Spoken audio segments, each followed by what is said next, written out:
صحیح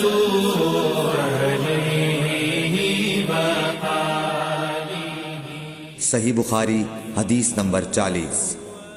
رسول اللہ صلی اللہ علیہ وسلم جب مدینہ تشریف لائے تو پہلے اپنی نانہال اترے جو انصار تھے، اور وہاں آپ نے 16 یا 17 ماہ بیت المقدس کی طرف منہ کر کے نماز پڑھی، اور آپ کی خواہش تھی کہ آپ کا قبلہ بیت اللہ کی طرف ہو۔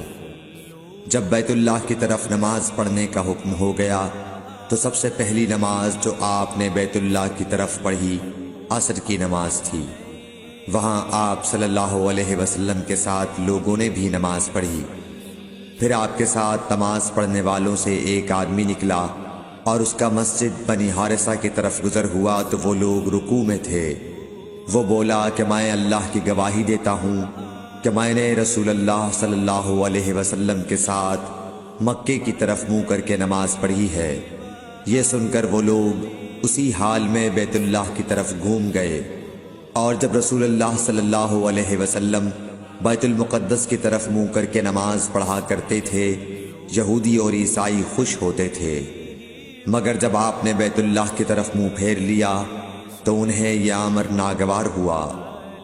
زہیر ایک راوی کہتے ہیں کہ ہم سے ابو اسحاق نے برا سے یہ حدیث بھی نقل کی ہے کہ قبلہ کی تبدیلی سے پہلے کچھ مسلمان انتقال کر چکے تھے، تو ہمیں یہ معلوم نہ ہو سکا کہ ان کی نمازوں کے بارے میں کیا کہیں۔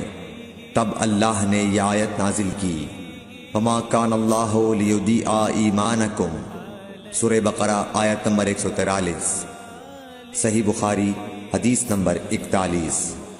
حضور اکرم صلی اللہ علیہ وآلہ وسلم نے ارشاد فرمایا کہ جب ایک بندہ مسلمان ہو جائے اور اس کا اسلام عمدہ ہو، یقین و خلوص کے ساتھ ہو، تو اللہ اس کے گناہ کو جو اس نے اس اسلام لانے سے پہلے کیا معاف فرما دیتا ہے، اور اب اس کے بعد کے لیے بدلہ شروع ہو جاتا ہے، یعنی ایک نیکی کے عوض 10 گناہ سے لے کر 700 گناہ تک ثواب، اور ایک برائی کا اسی برائی کے مطابق بدلہ دیا جاتا ہے، مگر یہ کہ اللہ تعالیٰ اس برائی سے بھی درگزر کرے اور اسے بھی معاف فرما دے، یہ بھی اس کے لیے آسان ہے۔ صحیح بخاری حدیث نمبر 42۔ رسول اللہ صلی اللہ علیہ وسلم نے فرمایا کہ تم میں سے کوئی شخص جب اپنے اسلام کو عمدہ بنا لے، یعنی نفاق اور ریا سے پاک کر لے، تو ہر نیک کام جو وہ کرتا ہے اس کے عوض 10 سے لے کر 700 گناہ تک نیکیاں لکھی جاتی ہیں، اور ہر برا کام جو کرتا ہے تو وہ اتنا ہی لکھا جاتا ہے جتنا کہ اس نے کیا ہے۔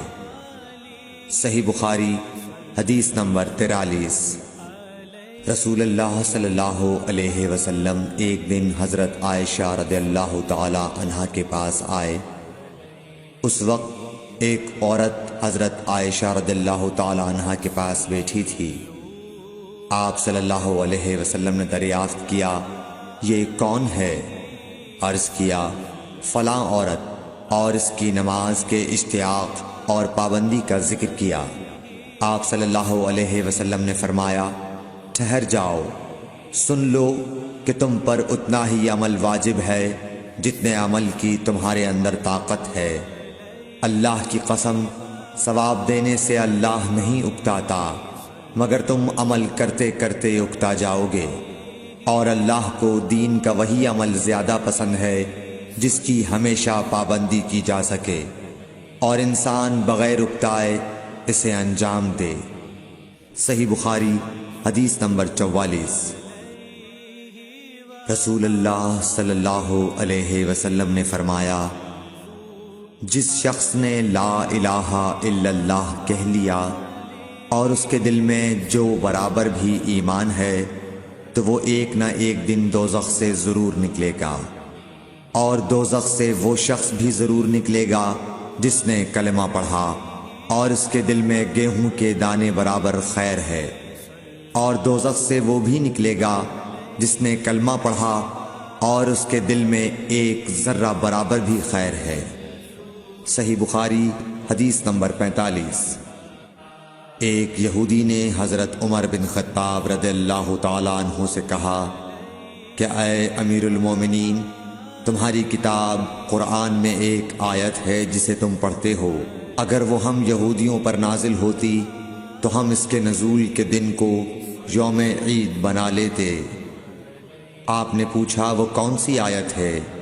اس نے جواب دیا سورہ مائدہ کی آیت کہ آج میں نے تمہارے دین کو مکمل کر دیا اور اپنی نعمت تم پر تمام کر دی اور تمہارے لیے دین اسلام پسند کیا۔ حضرت عمر رضی اللہ تعالی عنہ نے فرمایا کہ ہم اس دن اور اس مقام کو خوب جانتے ہیں۔ جب یہ آیت رسول اللہ صلی اللہ علیہ وسلم پر نازل ہوئی، اس وقت آپ صلی اللہ علیہ وسلم عرفات میں جمعے کے دن کھڑے ہوئے تھے۔ صحیح بخاری حدیث نمبر 46۔ طلحہ بن عبید اللہ کہتے تھے کہ نجد والوں میں سے ایک شخص حضرت صلی اللہ علیہ وسلم کے پاس آیا، سر پریشان یعنی بال بکھرے ہوئے تھے۔ ہم اس کی آواز کی بن بناہٹ سنتے تھے اور ہم سمجھ نہیں پا رہے تھے کہ وہ کیا کہہ رہا ہے، یہاں تک کہ وہ نزدیک آن پہنچا جب معلوم ہوا کہ وہ اسلام کے بارے میں پوچھ رہا ہے۔ حضرت صلی اللہ علیہ وسلم نے فرمایا کہ اسلام دن رات میں 5 نمازیں پڑھنا ہے۔ اس نے کہا بس اس کے سوا تو اور کوئی نماز مجھ پر نہیں۔ آپ نے فرمایا نہیں، مگر تو نفل پڑھے تو اور بات ہے۔ حضرت صلی اللہ علیہ وسلم نے فرمایا اور رمضان کے روزے رکھنا۔ اس نے کہا اور تو کوئی روزہ مجھ پر نہیں ہے۔ آپ نے فرمایا نہیں، مگر تو نفل روزے رکھے تو اور بات ہے۔ طلحہ نے کہا اور حضرت صلی اللہ علیہ وسلم نے اس زکوٰۃ کا بیان کیا۔ وہ کہنے لگا کہ بس اور کوئی صدقہ مجھ پر نہیں ہے۔ آپ نے فرمایا نہیں، مگر یہ کہ تو نفل صدقہ دے تو اور بات ہے۔ پھر وہ شخص پیٹھ موڑ کر چلا گیا، یوں کہتا جاتا تھا قسم خدا کی میں نہ اس سے بڑھاؤں گا نہ گھٹاؤں گا۔ حضرت صلی اللہ علیہ وسلم نے فرمایا اگر یہ سچا ہے تو اپنی مراد کو پہنچ گیا۔ صحیح بخاری حدیث نمبر 47۔ حضرت صلی اللہ علیہ وسلم نے فرمایا جو کوئی ایمان رکھ کر اور ثواب کی نیت سے کسی مسلمان کے جنازے کے ساتھ جائے اور نماز اور دفن سے فراغت ہونے تک اس کے ساتھ رہے تو وہ 2 قیرات ثواب لے کر لوٹے گا۔ ہر قیرات اتنا بڑا ہوگا جیسے احد کا پہاڑ۔ اور جو شخص جنازے پر نماز پڑھ کر دفن سے پہلے لوٹ جائے تو وہ 1 قیرات ثواب لے کر لوٹے گا۔ صحیح بخاری حدیث نمبر 48۔ حضرت صلی اللہ علیہ وسلم نے فرمایا کہ مسلمان کو گالی دینے سے آدمی فاسق ہو جاتا ہے اور مسلمان سے لڑنا کفر ہے۔ صحیح بخاری حدیث نمبر 49۔ حضرت صلی اللہ علیہ وسلم اپنے حجرے سے نکلے، لوگوں کو شب قدر بتانا چاہتے تھے وہ کون سی رات ہے۔ اتنے میں 2 مسلمان آپس میں لڑ پڑے۔ آپ صلی اللہ علیہ وسلم نے فرمایا میں تو اس لیے باہر نکلا تھا کہ تم کو شب قدر بتلاؤں، اور فلاں فلاں آدمی لڑ پڑے تو وہ میرے دل سے اٹھا لی گئی، اور شاید اسی میں کچھ تمہاری بہتری ہو۔ تو اب ایسا کرو کہ شب قدر کو رمضان کی 27ویں، 29ویں اور 25ویں رات میں ڈھونڈا کرو۔ صحیح بخاری حدیث نمبر 50۔ ایک دن حضرت صلی اللہ علیہ وسلم لوگوں میں تشریف فرما تھے کہ آپ کے پاس ایک شخص آیا اور پوچھنے لگا کہ ایمان کسے کہتے ہیں۔ آپ صلی اللہ علیہ وسلم نے فرمایا کہ ایمان یہ ہے کہ تم اللہ پاک کے وجود اور اس کی وحدانیت پر ایمان لاؤ، اور اس کے فرشتوں کے وجود پر، اور اس اللہ کی ملاقات کے برحق ہونے پر، اور اس کے رسولوں کے برحق ہونے پر، اور مرنے کے بعد دوبارہ اٹھنے پر ایمان لاؤ۔ پھر اس نے پوچھا کہ اسلام کیا ہے؟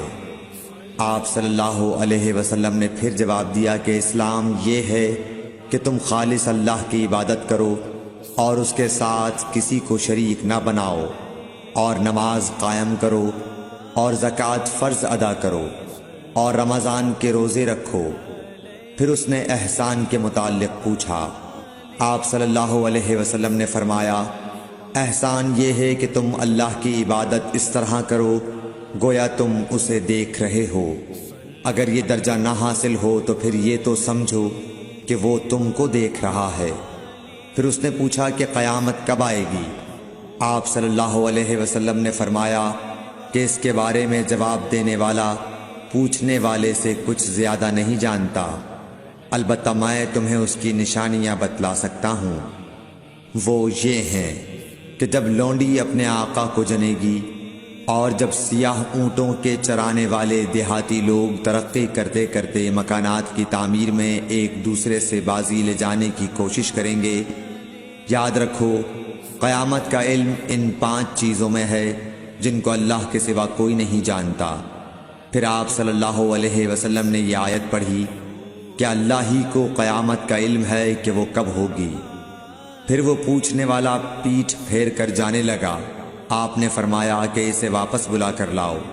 لوگ دوڑ پڑے مگر وہ کہیں نظر نہیں آیا۔ آپ صلی اللہ علیہ وسلم نے فرمایا کہ یہ جبرائیل علیہ السلام تھے جو لوگوں کو ان کا دین سکھانے آئے تھے۔